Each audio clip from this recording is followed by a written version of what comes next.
Cher, an American singer and actress, she is the only female artist in history to have had #1 singles in the 1960s, 70s, 80s, and 90s in the US. Being one of the few artists who can go by a single name, Cher has transcended music, TV, and film over the last 6 decades to become one of the biggest entertainers in the world. With her jet black hair, risqué costumes, and contralto singing voice, Cher first splashed the music scene in the 1960s as a part of the duo Sonny and Cher. Since then, she hasn't stopped entertaining audiences worldwide, having spectacular career comebacks in about every decade. Cher has been honored with over 250 worldwide industry awards for her work in music, television, and film. At the height of the Sonny and Cher Show's popularity in the 1970s, the toy company Mego released a doll of both Bono and Cher.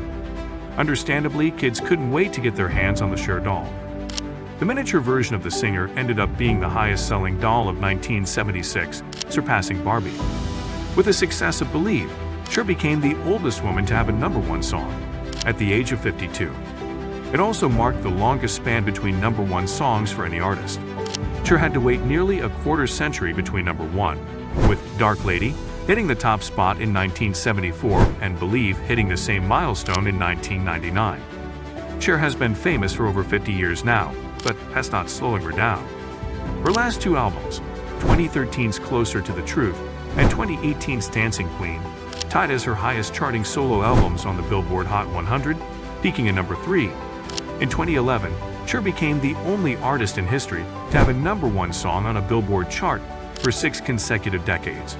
She topped the Hot 100 in the 1960s, 1970s, and 1990s, the Adult Contemporary chart in the 1980s, and the Dance Club Play Songs chart in the 2000s and 2010s. What other artist could jump between genres as much as Cher and still remain successful? She started out releasing folk songs in the 60s, jumped over to pop in the 70s, tried disco later that decade, switched to rock in the 80s, and finally settled into releasing dance numbers for the last 2 decades. Who knows where she'll go next?